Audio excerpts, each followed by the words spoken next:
Huntington Beach on America's southwestern Pacific coast. It's the world's center of surfing. But threats to California's coastline present new challenges to surfers, and they're developing their own unique response to sustaining the ocean. It was here in the 1950s that a champion swimmer, Duke Kahanamoku, began popularizing the tradition from his native Hawaii of riding the waves on a board. Within a few years, by the mid-1960s, Huntington Beach had become the epicenter of a new craze.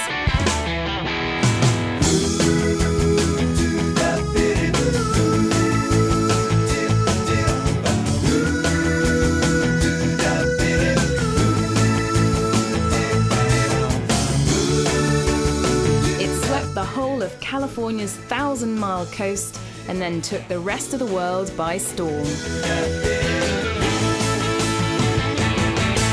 Today, 40 years later, Huntington Beach is still the world's center of surfing.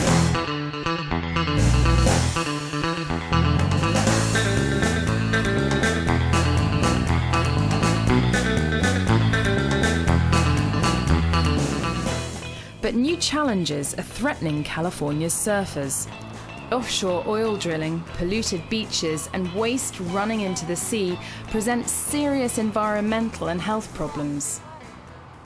In 1984, Californian surfers started a campaigning organization called the Surfrider Foundation. We were founded in 1984, just up the coast here in Malibu, California, by a small handful of kind of visionary surfers who were really concerned about threats to their particular surf break. Almost 25 years later, we have 60,000 activists and volunteers across the United States and 80 chapters across the world. We're a nonprofit environmental organization, and our mission is that we're dedicated to the protection and enjoyment of the world's oceans, waves, and beaches for everyone. We hold things like beach cleanups because it's easy. You show up and within a couple of hours you've contributed to one of the many problems facing our coastline. So we try to do the best we can to make sure people understand that they can contribute to the problem, but they can also help solve the problem as well.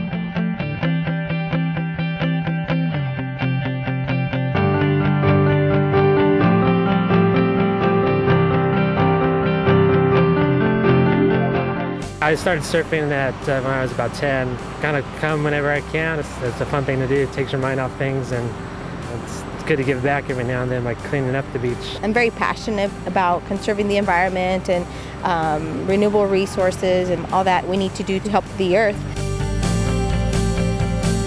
People want to come here and like have fun and stuff, but they can't because they hear it's too dirty. If everyone just grabs a friend or a family member and just join in, and it could do a lot of contribution. This is kind of my surf break, and I have to walk through and see all the trash whenever I come out to surf, so I wanted to help out with clean that up a bit. One of the main problems is plastics. If you look at this beach just quickly on the surface, it looks beautiful. It's sparkling water, sunny, sand, it looks like a great day. But when I stepped down and looked just by my feet, there's a very small piece of plastic. Plastics can last anywhere from 20 to 1,000 years.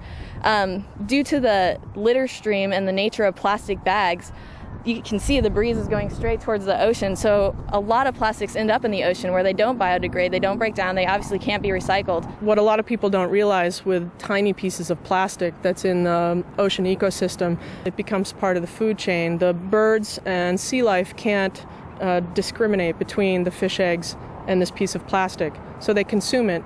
And in the case of some birds, they ingest so much plastic, in fact, that they think that they're full and they stop eating and starve to death. The Surfrider Foundation doesn't just organize beach cleanups, however. It has been surprisingly successful at lobbying and getting the state to pass anti-pollution laws. Last year we passed a ban on nurdles, which are the tiny little particles that are basically the foundation for anything plastic. And this year we're looking to impose a fee on plastic bag usage and have basically get people in the habit of bringing reusable bags like this one that I just got in Hawaii, and then bringing, reusable bottles like this SIG bottle to reduce your use of one-time plastics, because really a lot of plastic doesn't even get recycled, even if you think it does.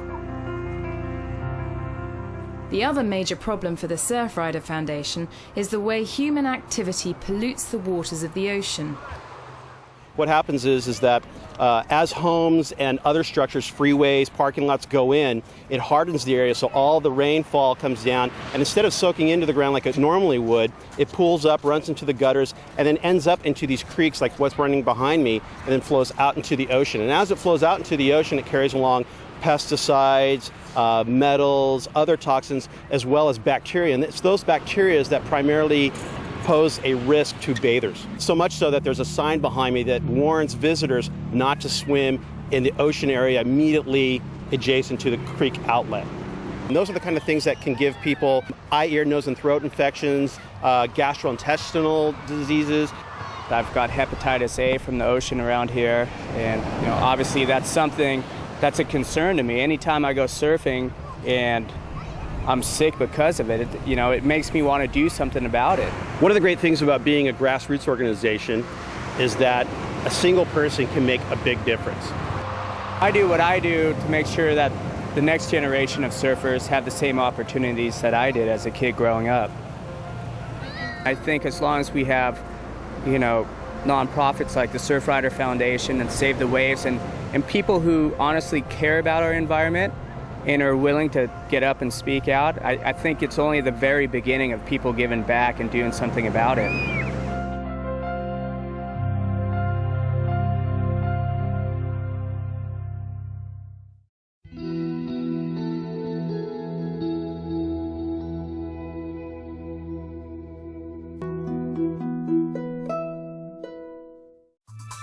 Hollywood, California, the home of the movies.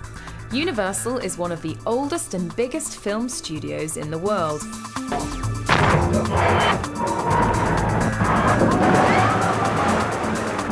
King Kong! Run for your lives! Almost from the birth of movies, Universal opened its doors to the public.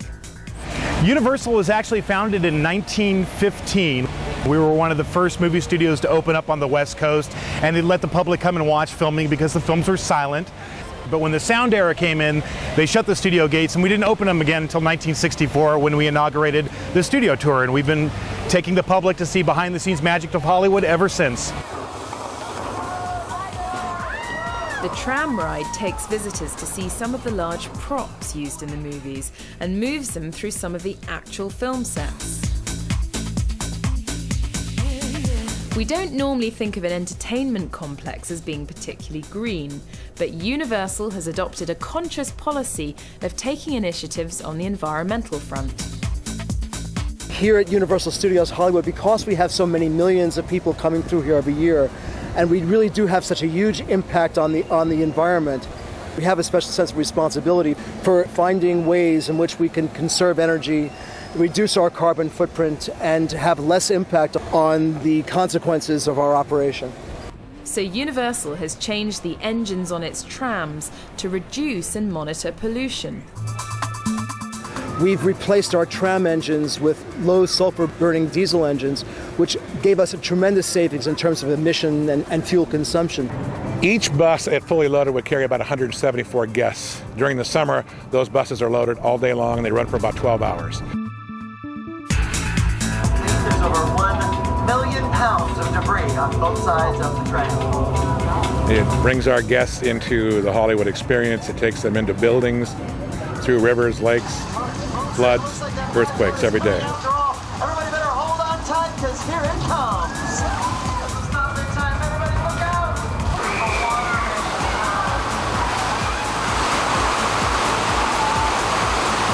If you take the old classic diesel truck with black smoke billowing at the top, and for years we all accepted that. It's no longer acceptable to have those kind of things in our environment.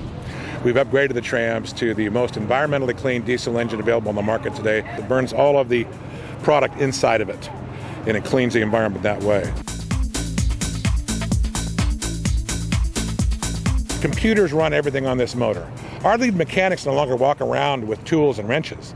They walk around with laptops, and they're able to dial in and to see every process that this engine has on it, and it gives it a readout every day of its performance. And so we're able to look at every single item on that vehicle, whether it's greenhouse gases, or its fuel savings, we're able to set every day. We gained over 65% fuel economy, and we gained over a 50% decrease in greenhouse gas emissions.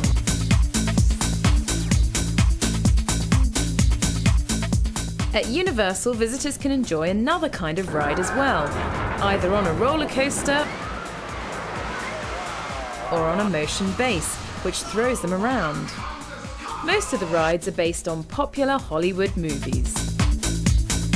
On The Mummy, I started working with Stephen Sommers, the director of the film, before the film was even going into production, and we started right away just trying to think of what aspects of this movie will translate to a ride experience. Serve me and savor riches beyond measure.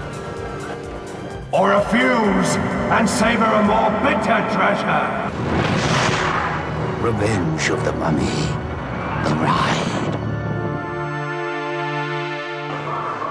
Our newest ride is called the Simpsons ride, and it's something we've been working on for quite a little bit of time now. We're going to take our guests to Krusty Land. Krusty the Clown is, of course, built an amusement park, and, you know, being Krusty, he hasn't built it too good. So you get to ride with the Simpsons family through Krusty's amusement park, which is going to be hysterical. Ah, my next victim. And now Universal is introducing green initiatives even on rides like this.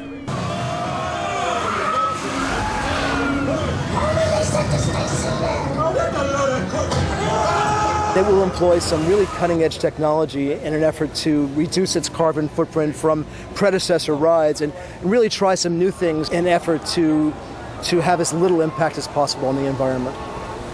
Some of the things that we're doing with it are very, very simple things, like instead of using conventional lighting, we're installing more LED lights in one place than have ever been done, thousands of LED lights, which have very, very low energy consumption, and that will be the main lighting feature for the ride.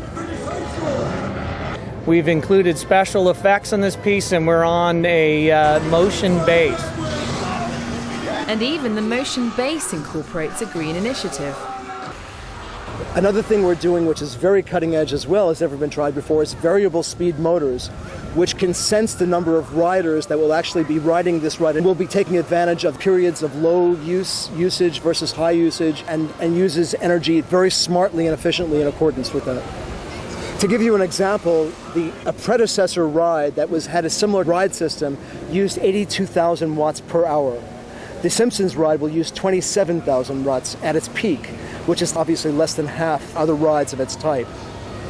For us, it's really a beginning, because what happens is that when you begin to take into consideration green thinking, environmental responsibility, and the way you do your business, you find more ways of doing it, and it becomes a snowball kind of thing. And you just have to build it into your consciousness and build it into your business plan. I think you'll find that every ride and attraction we install from now forward will be including more and more green technology. It makes sense. It's the right thing to do.